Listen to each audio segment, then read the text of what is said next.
நீங்கள் யாருமே நினச்சி கூட பார்த்துருக்க மாட்டீங்க இந்த மாதிரிலாம் கிஃப்ட் செய்யலாம்னு சொல்லிட்டு. ஸோ அந்த மாதிரி ஒரு ஐடியா தான் நான் இன்றைக்கி கொண்டு வந்திருக்கேன். என் மூளையெல்லாம் கசக்கி பிழிஞ்சு எப்படியோ இந்த ஐடியா கொண்டு வந்திருக்கேன். ஆக்சுவலாக நம்ம சப்ஸ்கிரைபர் ஒருத்தவங்க ரொம்பவே யூனிக்கான கார்டு வேணும் அப்படின்னு சொல்லி என்கிட்ட கேட்டிருந்தாங்க. ஸோ அவங்களுக்காக ரொம்ப நாள் உட்காந்து எனக்கு ஈவன் நைட்டெல்லாம் கூட என்ன செய்யலாம் அப்படின்னு சொல்லி பல நாள் தோணியிருக்கு.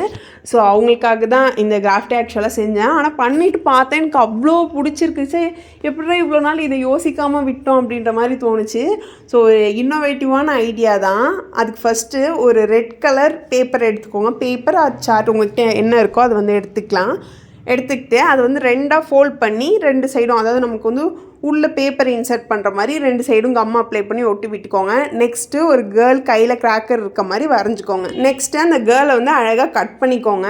நெக்ஸ்ட்டு அந்த கேர்ளோட ஃபேஸை வந்து அதுலேருந்து அழகாக கட் பண்ணி எடுங்க. கட் பண்ணும்போது கேர்ஃபுல்லாக கட் பண்ணி எடுங்க.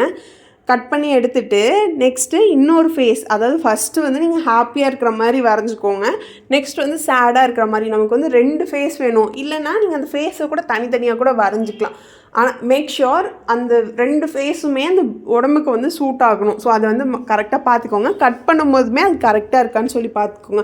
பெருசும் சின்னதுமாக இருந்துச்சுன்னா அது கரெக்டாக வராது. ஸோ அதை மட்டும் பார்த்துக்கோங்க. நெக்ஸ்ட் இப்போ நம்ம வரைஞ்சி வச்சதை அந்த ரெட் சார்ட் மேலே வந்து கம் அப்ளை பண்ணி ஒட்ட போகிறோம். ஸோ கம் அப்ளை பண்ணிவிட்டு அழகாக அந்த இடத்துல ஹோல் போட்டுக்கோங்க. ஃபேஸ்க்கு வந்து நம்ம ஹோல் வேணும். அதே மாதிரி கிராக்கர் வெடிக்கிற மாதிரி நம்ம அதாவது புல் பண்ணும்போது வெடிக்கிற மாதிரி வரணும். ஸோ அதனால் அந்த இடத்தையும் வந்து அழகாக கட் பண்ணி எடுத்துக்கோங்க.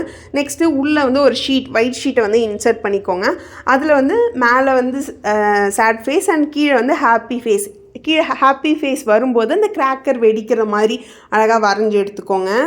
ஸோ தீபாவளிக்காகவே நான் இது வந்து ரொம்ப யோசித்து செஞ்சேன். அண்ட் வந்து மேலே வந்து புல் அப்படின்னு சொல்லி எழுதிக்கோங்க. நீங்கள் வந்து அது புல் பண்ணும்போது மேலே வந்து ஹாப்பி தீபாவளி அப்படின்னு சொல்லி உங்களுக்கு வந்து தெரியணும். ஸோ அதனால் ஹாப்பி தீபாவளின்னு எழுதிக்கோங்க. அந்த ஹாப்பி தீபாவளியுமே நான் வந்து நார்மலாக எழுதிக்கிட்டேன். நீங்கள் வந்து இன்னுமே ஸ்டைலிஷ் ஃபாண்ட்டில் கூட எழுதிக்கலாம். நெக்ஸ்ட்டு ஒயிட்டாக ப்ளெயினாக இருக்கிற மாதிரி இருந்தது. ஸோ அதனால் நான் வந்து கலர் கொடுக்கலான்னு சொல்லி கலர் கொடுத்தேன். நான் வந்து ரொம்ப டீட்டெயிலிங்லாம் கொடுக்க விரும்பல. ஏன்னா சிம்பிளாக பார்க்கவே இது வந்து அழகாக இருந்துச்சு. ஸோ அதனால் ஹேருக்கு வந்து பிளாக் கலர் அண்ட் வந்து ட்ரெஸ்ஸுக்கு வந்து ரெட் கலர் கொடுத்துக்கிட்டேன். கலரிங் வந்து ஜஸ்ட்டு ரெட் அண்ட் எல்லோ மட்டும் கொடுத்துக்கிட்டேன். ட்ரெஸ்க்கு வந்து ரெட் அண்ட் ப்ளவுஸ்க்கு வந்து எல்லோ அண்ட் கிராக்கருக்குமே ரெட் அண்ட் எல்லோ கலர் கொடுத்துக்கிட்டேன். ரொம்ப டீட்டெயிலிங்லாம் இல்லாமல் சிம்பிள் அண்ட் எலகண்ட்டான ஒரு கிராஃப்ட்டு. பிடிச்சிருந்தா சேனலை சப்ஸ்கிரைப் பண்ணிக்கோங்க. எப்படி இருக்குன்னு சொல்லி கமெண்ட் பண்ணிட்டு போங்க.